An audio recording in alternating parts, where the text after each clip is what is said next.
Thank you for joining us for Talking Sleep, a podcast of the American Academy of Sleep Medicine. I'm your host, Dr. Seema Khosla, Medical Director of the North Dakota Center for Sleep in Fargo.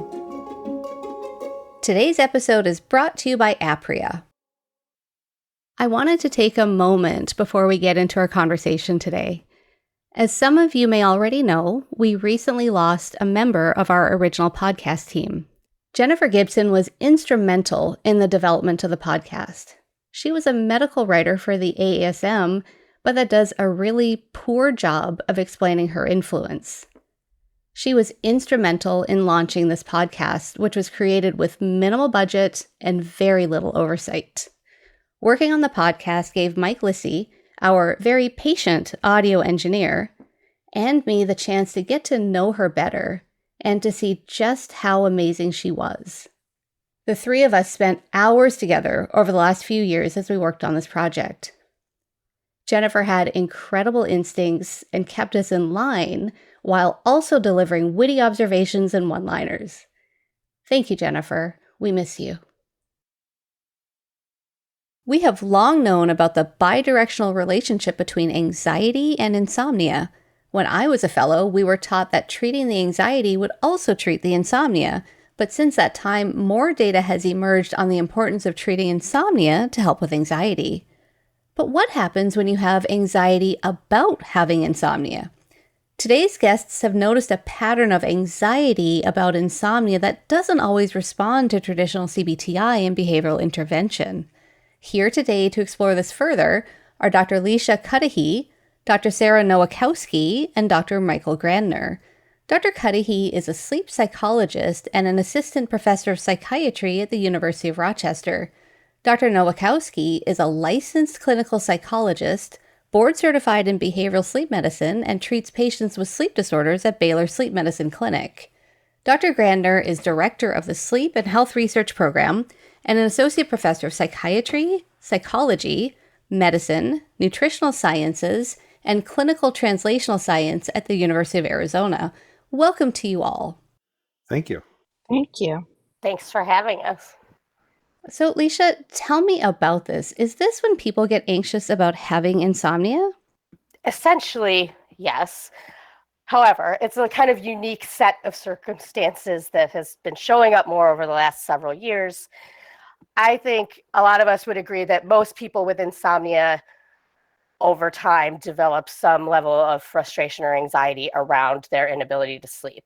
So is this different from sleep onset anxiety? The flavor is a little different.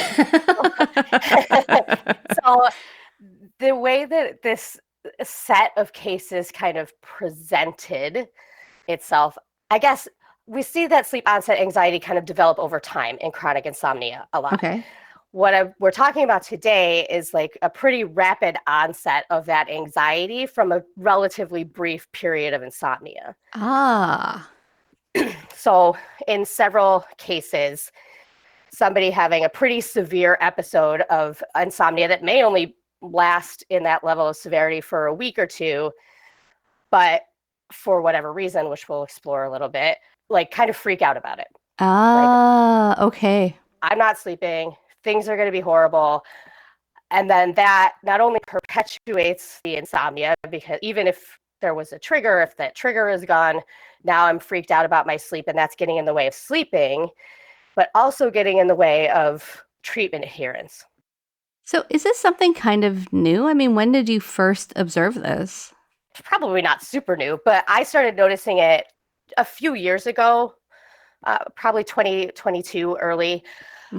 When a woman presented who had a lot of anxiety around like potentially developing COVID, and 1 year successfully like had trouble sleeping for a few weeks, got through it, and then the next year had trouble sleeping for a few weeks, and then got through the holiday without COVID, but like then started worrying about sleeping. And so the insomnia persisted beyond the initial like anxiety, not about sleep. I don't know if that makes sense. Yeah, because they're getting so kind of worked up about their inability to sleep, and then they're putting more pressure on themselves to sleep. Right. Another way to think about this is that the initial like acute bout of insomnia is almost traumatic. So Ah. it's so distressing to have this period of severe difficulty sleeping that they've almost like they're panicking about it. And the problem with that for insomnia is that like panicking about insomnia usually makes it worse. Yeah, probably not great, right? So, Sarah, why do you think this is happening? Is this all COVID related?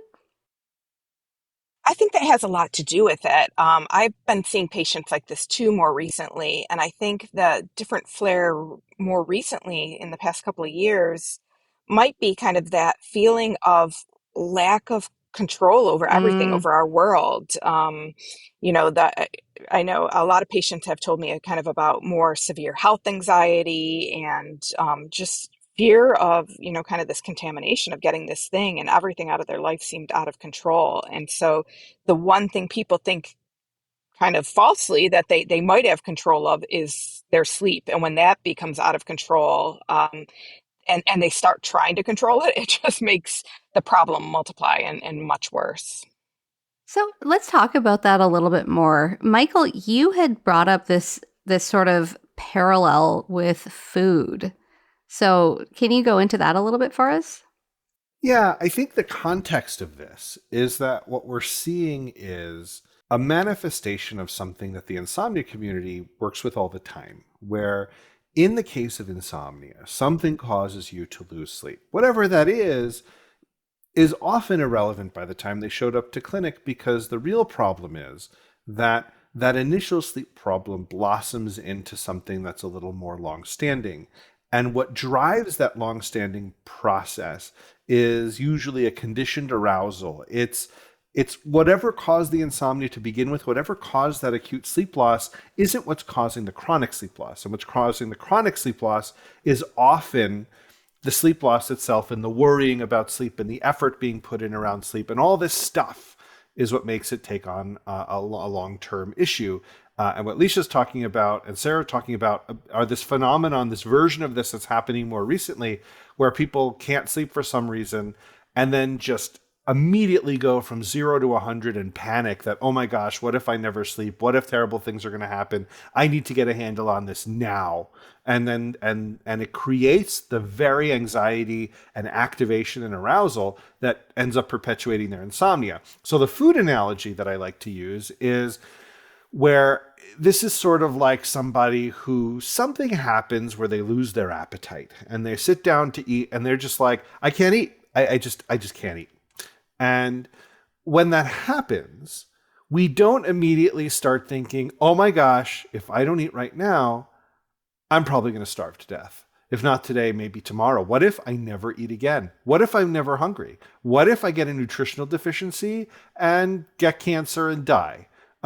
And normally what happens when someone loses their appetite and doesn't, maybe doesn't eat much for a couple of days, maybe they're sick or something, they think, okay, well, in a few days, I'll probably get my appetite back and then it'll be back to normal. They don't panic about it. Hmm. But with sleep, this phenomenon is coming up where like they have 1 or 2 nights of not sleeping and that's unacceptable. And they start going towards these dire predictions about the future, which again cause the very arousal and stress that ends up perpetuating the very insomnia that they're worried about.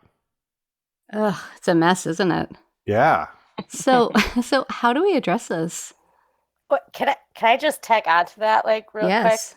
As I think we're in this real weird spot with sleep education. So I think everybody is starting to recognize the importance of sleep, and there's more press about it. And we're in this weird spot where like we're reading articles and hearing a lot about how important sleep is and all of these horrible things that can happen if you don't sleep. But there's not a concurrent explosion of information about how to sleep better. Mm. People are being told like it's super important for you to sleep, but like good luck if you're not. Like it's this conundrum that people get stuck in. So now they're like, oh, it's not just that I'm having trouble sleeping, it's that like I read a paper or read an article the other day that said I'm going to get dementia if I don't sleep. I really need to figure out how to sleep. And now we're anxious about a third thing, which is also interfering with sleep. Okay, so, but you've hit on something really important, right? Because this comes up all the time, and this is something I struggle with. So, on one hand, we talk about how sleep is important, right? But then if you make a referral to CBT-I, it might take 6 months. So, on one hand, we're saying it's super important and here's a resource, but hey, you got to wait. So, it feels so contradictory. What should our messaging be? Yeah, I mean, it's the same with all kinds of sleep disorders. It's probably, in my opinion, one of the biggest issues we have as a field where Mm, we're finally convincing people to do something and then we make them wait to see somebody. I mean, honestly, I think it's more dire with something like severe sleep apnea. I mm, mean, insomnia, very few people have died from insomnia. But with severe sleep apnea, it's more of an issue. But it gets your question of what do you do? right. And I think that the good news is that we actually have some ideas of stuff that we can tell people that might prevent a problem from getting worse over time. Yeah, I think what Michael's getting at is very important. And for the provider, whether it's primary care, whether it's sleep medicine that's referring to us, neurology, I get all kinds of referrals. I think kind of allaying the patient that this Yeah. isn't life and death and it's okay, and just kind of trust in your body and what it's giving you right now. And kind of Rome wasn't built in a day, and it's fine if you're, a little bit sleep deprived and not getting what you think your body and your brain might need. That's a fine message to just kind of, give patients hope and kind of take a step back from it of, that this isn't this critical thing of life and death, just like Dr. Grandner said. Yeah, there are risks to insomnia, but the risks aren't going to catch up with you tomorrow. Yes, they're not imminent. I think Right. there is a line here that we're all walking Mm-hmm. because we don't want to over minimize the importance of sleep. That's a weird way to put it. But I do think it's important to downplay the immediacy, Decatastrophe. because even when they get to see, when someone walks into my office, we're talking about behavior change. Mm. Like when you change a behavior today, like if you start going to the gym tomorrow, you don't lose 20 pounds. Like this is something that you practice over time and you see benefit from over time. So the most important immediate thing you can do is like calm down and acknowledge that you're going to be okay for as long as it takes to get treatment. Well, and also I think another thing is stop trying so hard. If you can pull in a metaphor like the eating, or I parallelly compare it to digestion sometimes. Like if your doctor started telling you need to digest your food faster, like what would you do? Like you wouldn't even know where to Huh. start with that. And trying to force yourself to sleep is like trying to digest faster. And I love it when a patient has a spouse that's a good sleeper, because I tell them, go home and ask your wife or ask your husband or your partner how they do it. And their answer is always going to be, I don't know, I just fall asleep. Right. And people with insomnia, sometimes they're not letting that happen. I mean, it's not, sometimes they're getting in their own way, but like we have this concept that they're doing something and we just need to figure out how to do that thing to get ourselves to sleep. But the whole point is that they're not doing anything. And here's someone with insomnia is often doing a lot of things, which could look like even just staying in bed with your eyes clenched shut, like, or even something like doing a relaxation or reading in bed or watching TV in bed. All of these things, if they are still trying to sleep, we need to just stop trying to sleep sometimes and let it happen. Yeah, the paradox I explain a lot to patients is no one got to sleep faster by trying harder, right? And whenever you're adding effort to sleep, what you're doing is you're adding energy into a system that requires you to remove energy to be able to fall asleep. And so by adding that energy through effort, what you're doing is you're actually feeding the problem rather than alleviating the problem. And it's because we're in this society where we're taught that if something is broken, you fix it. If something is wrong, you do something about it. You take responsibility for everything you don't want. And so we're trying to exert control. We're actually letting go is some degree the control that we have that's actually more effective than trying to over control. So where I see this as kind of the issue, and Leisha, you mentioned this, that when somebody has so much anxiety about their insomnia and then you introduce this idea of sleep restriction, they're not super happy about that. Right. And this is where like the phenomenon started coming up to me, because I saw a few patients in a row who just like wouldn't do it. Mm-hmm. It doesn't, before this started happening, it didn't matter. Like everybody throws up resistance to sleep restriction. And part of my job is like being the salesman and explaining why this is what we do and how it helps, and, you know, getting them to buy in. And it's pretty rare that anybody leaves the office excited about it, but just getting that willingness to do it. But with this subset of people, it's just a complete unwillingness to risk not getting enough sleep, even though they're already not getting enough sleep, which is kind of the irony of the whole thing. It's like, you're already sleeping 3 hours already. What are you so afraid of happening from here? So that's where that kind of was like, I need to think about this differently, because if I just keep trying to get people to restrict sleep and they're just not doing it, then I'm not making any progress. They're not making any progress, and everybody gets mad. And I had a patient quit on me, and I was like, hey, this is probably not a them problem. I needed to figure this out differently. So now I do approach it when somebody walks in with this super high level of anxiety that's specifically related to sleep, that I approach it differently. So what is it that you do? I talk about this, like what Michael was saying about the effort and this kind of concept of moving towards willingness to be awake and willingness to be tired. So these are things that happen in everybody's life at some time or another. They're unavoidable human experiences. Whether or not we get you sleeping better tomorrow or in 6 months, the rest of your life, you're going to have a bad night of sleep.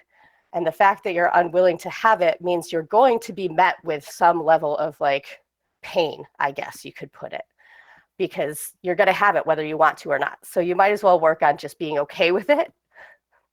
Which I don't use this language with a patient necessarily. So that's one strategy, is like, how can we learn to have some level of willingness to let this experience happen without adding anxiety and frustration and worry.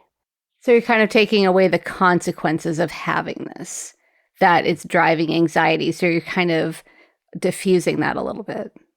Yeah, this is where Right. the CBT part of CBT-I starts blending into other therapy modalities like ACT, where the C part of the CBT is, I mean, if you look at the published literature, a lot of the cognitive therapy approaches to insomnia are very much about this. They're about decatastrophization, about sleep. They're about how do you dispel unrealistic expectations about sleep. And a lot of times it's about people having thoughts that sleep has to be a certain way and it must be a certain way or else bad things will happen. And a lot of those cognitive therapy techniques that, led by Morin et al. And Alison Harvey and a lot of these other groups have done this sort of work showing that you can help change these thoughts. But then sometimes where CBT ends, other therapy modalities take over, like ACT or acceptance and commitment therapy. And so then we might use something like that, or mindfulness, or something else to be able to address this anxiety about sleep. Let's take a short break, and when we come back, we'll talk more about anxiety about having insomnia. You're listening to Talking Sleep from the American Academy of Sleep Medicine. Dive deeper into the future of sleep apnea therapy with the Apria Sleep Care program. Once we receive the PAP referral, our team springs into action, offering patients a seamless transition into therapy. Patients start by selecting how they want to begin their sleep journey: in-person care, virtual care, or self-directed care. With ongoing therapy support, including coaching, digital resources, and video assistance, we're committed to ensuring every patient's success. We stay connected with our patients with live calls, texts, emails, and IVR, all designed to make adherence a breeze. And with our supply schedule program, replacements are delivered like clockwork. Experience the difference of an enhanced sleep therapy program with Apria Healthcare. Discover more about our innovative sleep program online today at apria.com. Welcome back to Talking Sleep. We're talking with Doctors Cuddihy, Nowakowski, and Grandner about anxiety related to insomnia. So, Michael, tell me about ACT. So ACT stands for Acceptance and Commitment Therapy, and it's different from CBT in that the focus of ACT isn't necessarily to change anything. It's usually in response to a situation that you don't necessarily have control over. And sometimes surrendering that control opens up the doors to get to where you're trying to go rather than banging on the doors that aren't going to open. And so an example of an ACT approach to insomnia is exactly what Leisha was talking about, where if people can't tolerate any distress around their sleep, they can't tolerate being a little sleepy during the day sometimes. If they can't tolerate waking up during the night sometimes, everyone wakes up during the night sometimes. Not being able to tolerate that is going to set you up for problems. Or like if you have an older adult and it takes them a little bit to fall asleep, they wake up a few times during the night, but they wake up and they can, they might take a little bit to start their day, but then they get going and they're fine and it doesn't impair the quality of their life at all. But they say, I am just so distressed and dissatisfied with my sleep. It's leading me to have really bad insomnia and worry because I just want to be able to sleep like I did when I was 17. And sometimes that's not a workable goal. And you use ACT-based approaches to help people identify what are they trying to do, and maybe the requirements that they've created themselves that are unrealistic aren't actually required, and you can find ways to get to where you're trying to go. And so that's why it's called acceptance and commitment therapy, because you're accepting that this is a thing that exists. You're not going to try and eliminate it because you're not going to. So you're going to accept that it's there and you're going to commit to moving forward. You're going to commit to not being stuck and just finding a way around. At least that's how I see it. I don't know how the others see it.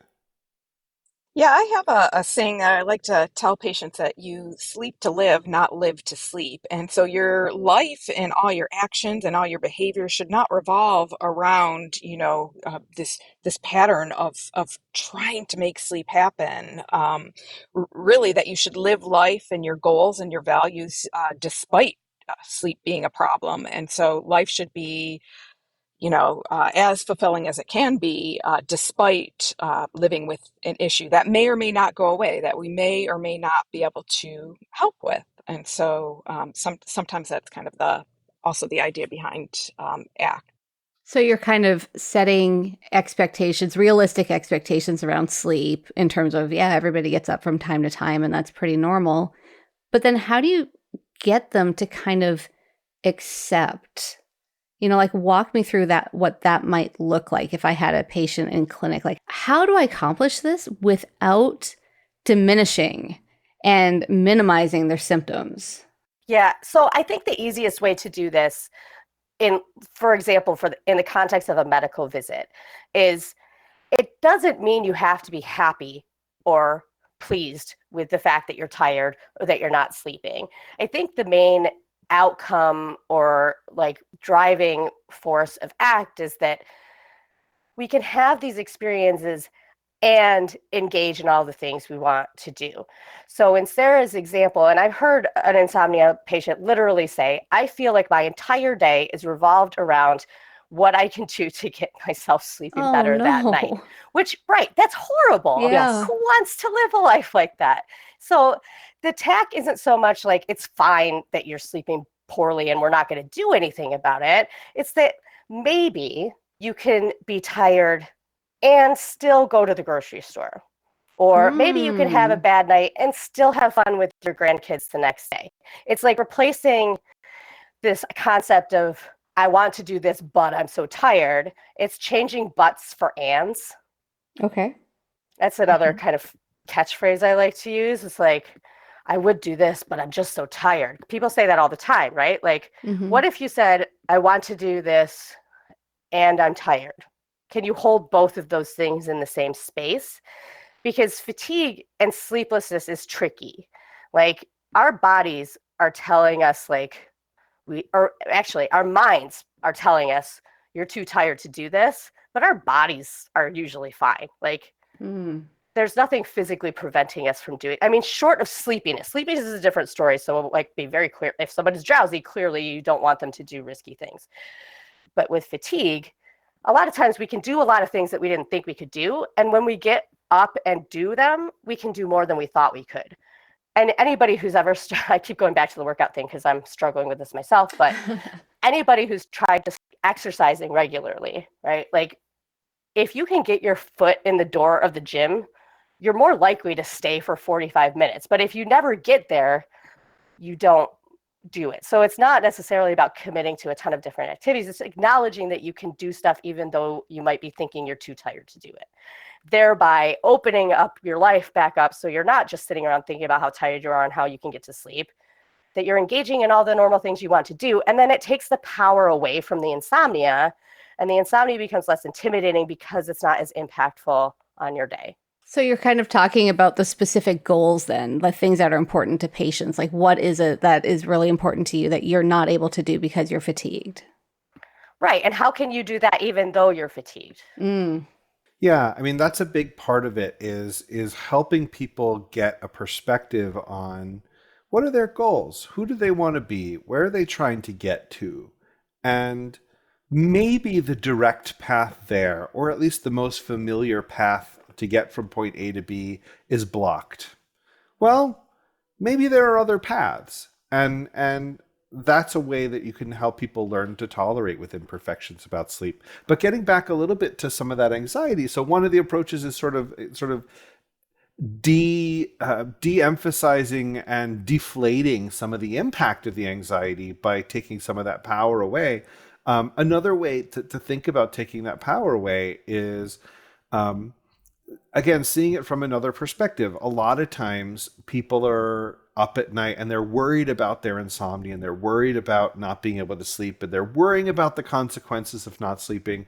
And sometimes you have to remind people that when you're laying in bed at night, worrying about not sleeping, you're really not your best self. You're not thinking as clearly as you should be. You're not emotionally regulated. You're not able to make good emotional decisions. I mean, we have a whole line of research on this. You know, we're calling the mind after midnight. And what is how does the brain go to these bad places? And one of the ways that we could think about it, and we were talking about this, one of the ways we could think about this is when you're in bed and you can't sleep, sometimes those fears about sleep become magnified. And it's not because those fears become more or less justified. And it's not because you are in a better or worse situation or they become more or less relevant. And so it's sort of like, one analogy is you're driving in your car, you're driving like you always do. And then, a cop pulls up behind you or like you pass one. And then all of a sudden you start paying hyper focus to your driving. I'm like, am I going too fast? Am I swerving? Am I doing anything I should? Of course you're not. You've driven your whole adult life. Like you're fine. But there's that time when even though everything you're doing is normal and fine, you get this hypercritical focus and fear in your situation that was completely unfounded. It was completely unwarranted. It was unhelpful. It didn't really help in any way. And it was just driven by the situation. And a lot of people get that fear of not sleeping, especially around bedtime, because they get that performance anxiety. Mm-hmm. And they can be functional during the day, but it's those moments that sometimes we have to work with patients to help them have tools of what to do, like some of the stuff we were talking about. So we're asking them to sort of sit with that discomfort. Be willing to tolerate it.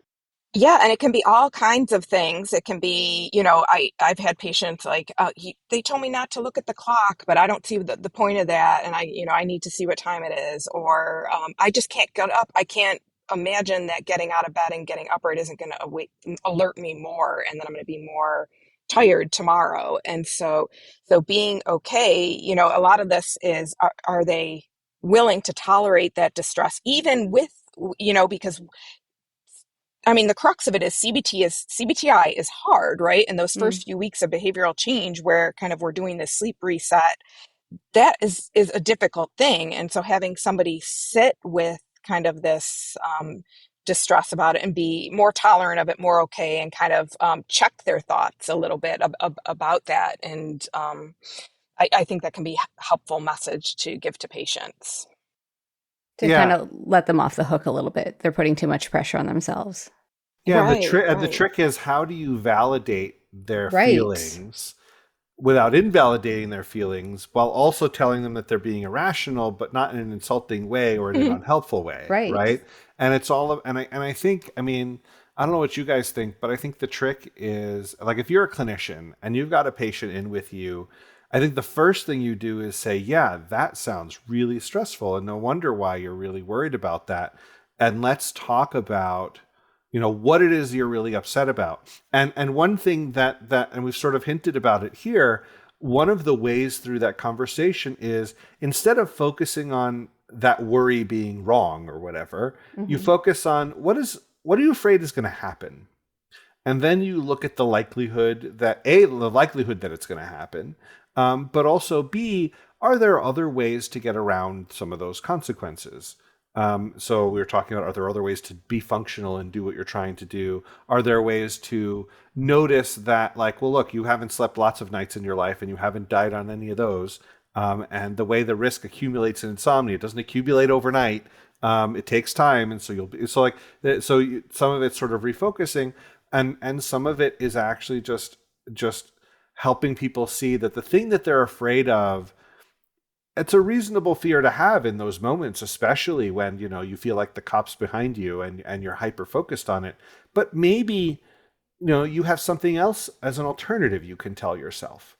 And you can, rather than minimize it, you could say, yeah, no wonder why you feel that way. But if you look at it from this perspective, what would you say? And you have them sort of come up with the alternative.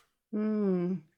Yeah, I just had a patient today that she was so kind of fearful of not being able to be alert, so much that she wouldn't even take, any sleep medications because she felt like they left hangover groggy feeling. And so the idea of the sleep restriction was really scary to her. And we kind of went through decatastrophizing. Well, what is that fear? The fear was she was both in school, getting her MBA, and working full time and had a child, and she wouldn't be able to function. And Mm. so what? So has that ever happened? And just kind of explaining the research of, we've actually done tons of testing on neuropsychology and performance related. And oftentimes patients with their insomnia, they can rally. So us kind of doing it under these circumstances for a brief period of time is not going to be any worse than what you're normally dealing with. And so just trying to, you know, um, bring it down a notch of what's that fear that's going to happen, how likely is it happen that she was going to get an F in a course and fail out of school in the next couple of weeks while we were doing sleep restrictions. So um, it's kind of working through their thought process and what's going on, and kind of trying to restructure and reframe unhelpful thinking.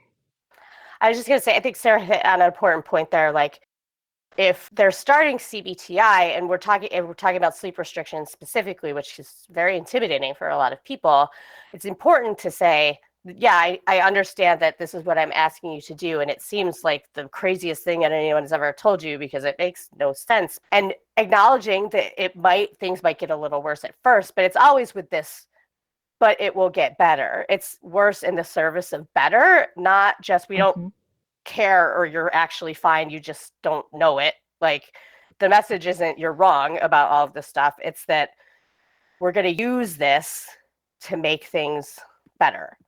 Right. There's no such thing as a diet where you eat whatever you want all the time and there's no discomfort for a while as your body adjusts. There's no such thing as a workout routine, that helps strengthen your muscles that causes zero soreness, and you feel totally fine all the time.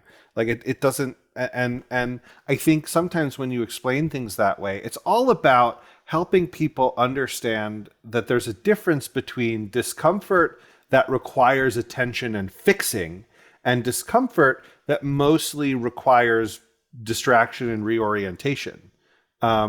And going back to this larger issue of anxiety around sleep, especially in this sort of post-pandemic world where people are trying to take responsibility for their health and everyone's kind of stretched really thin and like, oh my gosh, I'm barely holding it together and now I can't sleep. Like, I need to get this fixed now. And then that stress becomes the very thing that keeps you up.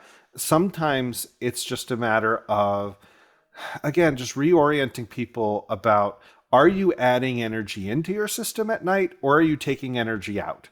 And sometimes just because you don't eat, sometimes you might lose your appetite for a few days.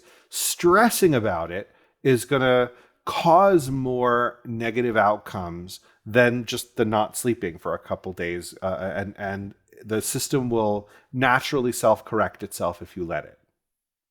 So it sounds like you kind of talk them off a ledge. Yeah. I mean, it's uncomfortable and some things may be fixable and some things aren't. And that's where the clinician comes in. I mean, if someone meets criteria for an insomnia disorder, you start treatment and then you start working on dealing with the treatment. If someone actually doesn't have an insomnia disorder, what they have is, panic about not sleeping and anxiety about sleep, that might develop into an insomnia disorder. You want to sort of nip that in the bud and help people become more comfortable with their situation and give them some reassurance that most of the time the situation corrects itself on its own. That's where the diet analogy comes in because people can wrap their head around that. Mm-hmm. And I think the ledge analogy is actually perfect for this. I think these high anxiety patients often will come in not like they're on a ledge, like they're on like a peak, and no matter what they do, something horrible is going to happen. And they're trying to figure out, like, if I take Ambien, I'll get dementia, but if I don't sleep, I'll get dementia. But if I have to wait 6 months for this doctor appointment, I'll get dementia in the meantime. That seems to be the hot topic of the day. Yeah. So it very much is like walking back from that, like showing them that like there is a plateau here. You just need to like move in this direction a little bit and breathe. And I think education is a big part of that. And I think as providers, I think sometimes when there's reduced access to CBT-I, our instinct is to apologize for it, which is appropriate. At the same time, it also kind of has this undertone of you really should be seen sooner, which undermines the like safety. Right. So not that you shouldn't apologize, although I am trying to work myself back from apologizing a lot. But instead of saying like, I'm really sorry, you're going to have to wait for this, saying, this is how long it takes to get into our provider. What I want you to know is that might seem like a long time, but there's a reasonable chance that your sleep will improve on its own, at least a little bit between now and then. And even if it doesn't, this isn't something that's going to kill you, and it's not going to increase your risk substantially during that time. So like, it's okay to wait this long. Yeah, because that's challenging, right? And so Right. for us, I practice in Fargo and we don't have a ton of access to CBT-I, and we sort of use a lot of digital CBT-I and that sort of thing. And I find myself kind of starting, kind of overview, this is what it is, and let's kind of do sort of baby steps. And how do we do this, right? And like one of the best things I ever read on Twitter was that sleep is like a cat. And the more you call the cat and you want to play with the cat, the more the cat ignores you. And then when you leave the cat alone, the cat will come play with you. I made that up. No. Did you? Yeah. Well, I mean, I think I made it up. I was the first person I ever heard talk about it that way. But well, did you post it on Twitter? Because maybe it was you. Well, no, I didn't post it on Twitter, but Sarah and Michael can like attest to this. Yes, Leisha has been talking about this metaphor. For We love years. metaphors. If you haven't, yes, for years, for sure. I think it's so true. And then when I sort of relay that to patients, they kind of laugh, and then they're like, okay. And you can just sort of visibly see them kind of relax about it. Yeah. Because what's the worst thing? Like the worst thing that we can do is try really hard to control something we have absolutely no capacity to control. Because you're guaranteed to be met with frustration. But that's important, right? Because I don't think that that's necessarily accepted. right? Like we kind of vilify all Right. these bad habits of, oh, you had caffeine too late, you're on your phone too late, you're doing this, you're doing that, you're not using your bed for sleep and sex, right? Right. That's the Yeah. public health message. And that's why the public health message is really tricky, right? Because we have this one hand of must get, 7, 8 hours sleep. And this is related to diet, exercise, you're gonna have heart attack, like blah, blah, blah, dementia. And so you get this and that gives a false sense of control of I'm not doing it. For some people, that it's an opportunity issue. Correct. They are not giving themselves the opportunity to wind down, to power down, Mm-hmm. to give them allot themselves that time in bed.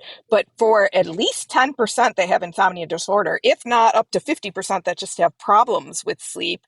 We're talking about an ability issue, not an opportunity issue. And by extending opportunity, we're actually creating insomnia, a model for insomnia. So if you Mm-hmm. allot yourself 10 hours in bed, but your body is only capable of sleeping of 6, guess what? It's going to be really holy and crappy in the middle. And so the Mm-hmm. answer is not spending more time in bed. So it's kind of some education behind this. Well, and I think that's so important, right? Like, how do we inform without creating more angst? So, how do we message about the importance of sleep, but then also saying, okay, but don't freak out if you're not sleeping well? Well, I think this doesn't directly answer your question, but I think a lot of the public health messaging is great for people who have some bad nights but don't have insomnia. Because a lot of those things, like creating the right environment and like avoiding caffeine and all of the sleep hygiene stuff, is great for sleep health and maintaining sleep health and potentially preventing insomnia. And this is where my stage metaphor comes in. This is all scenery.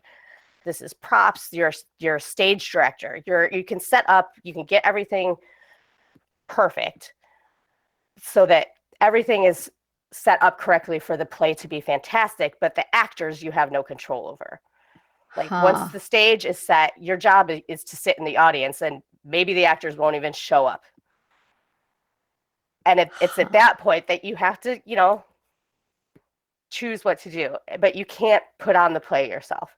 So you have to let go of that control, because when you have made the choice to, like, I don't know, or laid down with the intention of sleeping, we can't go into our suprachiasmatic nucleus and like flip our switch and just like turn off our wake centers, right? Like we all know that this is not how it works. So I don't know that it's a message of like, it's not important, or it is important, but it's going to be okay, as much as like, these are the things you can control. If you're still not sleeping, these are the appropriate steps. Like, talk to your primary care about it, but also like, I mean, I don't know if the right awareness is like, risk accumulates over time. Like this messaging of like, people who sleep bad are going to get dementia. Like, that's not helping people who sleep bad, right? So as providers, I think our job is not gatekeeping, but like providing context for that information. Yeah, like, without shutting it down, because Right. then we would lose the credibility of like, well, is everyone else wrong? It's like, no, no, no, no. Here's how it works. And then I'll spend some time talking with patients about like, here's what that means in a way that you could understand without oversimplifying it. And then they're like, oh, okay, I get it. Well, why did they just say that? I'm like, it's harder to communicate that way. But yeah, I think that's a key here. Like, anxiety causes insomnia, but anxiety about insomnia causes insomnia especially, and it can make insomnia perpetuate itself. And I think that's real take home message here is that the anxiety about insomnia, which can sometimes, as Leisha pointed out, go from 0 to 100 very fast, especially apparently right now.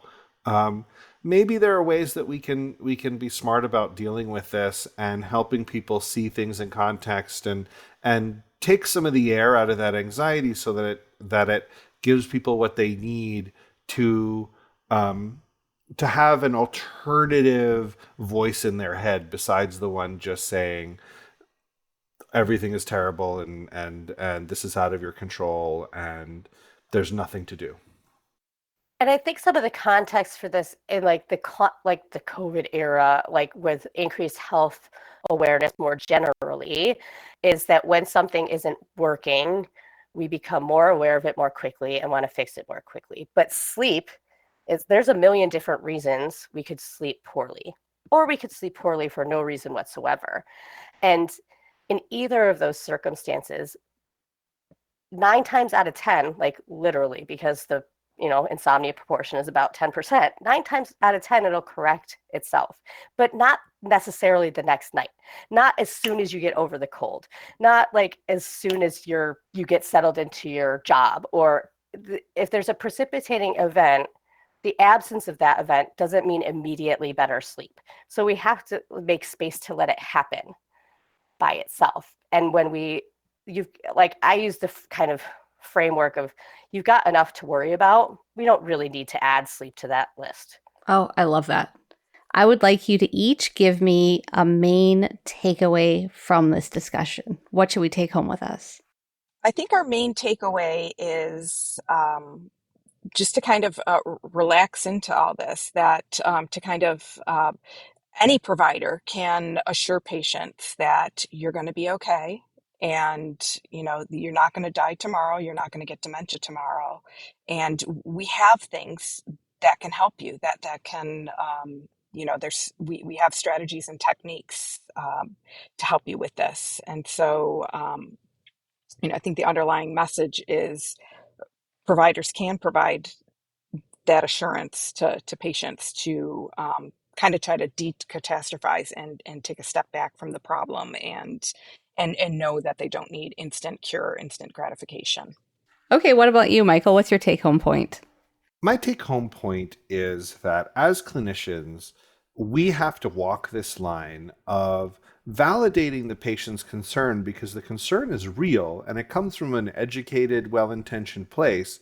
But we have to somehow allay the concern without dismissing it. And some of the ways of doing that are looking at the consequences and showing evidence that actually their fears may be exaggerated, talking about strategies for removing energy from the stress, from thinking about ways of reorienting people to the perspective of a couple nights isn't really that bad. Actually, the stress may be worse. Like, give yourself permission to do that, and give people alternate scripts of things that they could be telling themselves in those moments when we're not at our best mentally and emotionally, and we might need a little bit of assistance.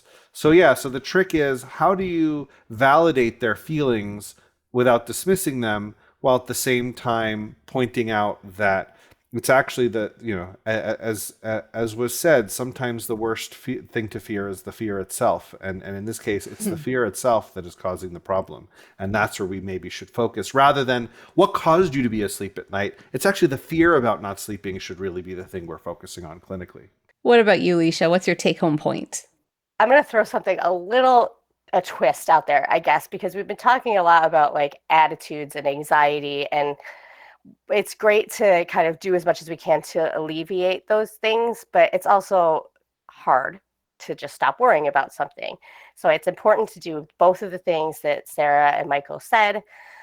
I think if you want to be more concrete, what we can control is behavior.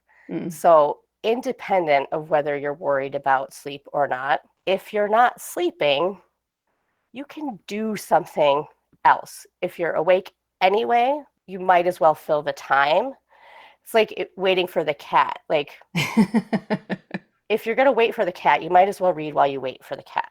So this is kind of a version of stimulus control, but getting out of bed is too hard of a sell to do in a short office visit.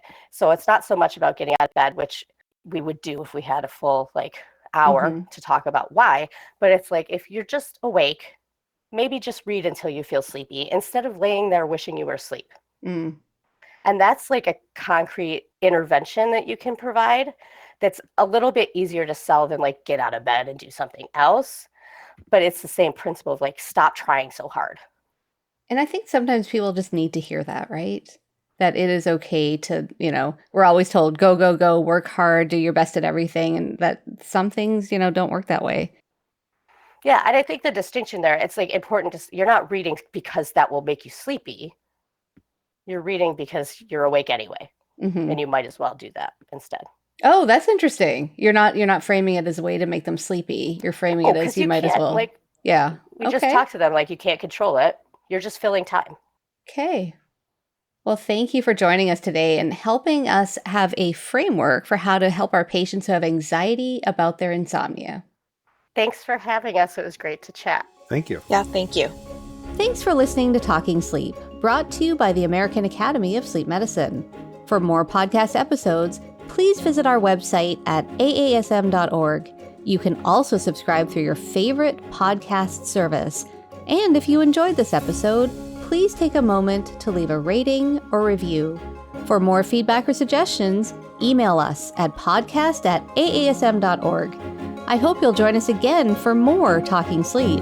Until next time, this is Seema Khosla, encouraging you to sleep well so you can live well.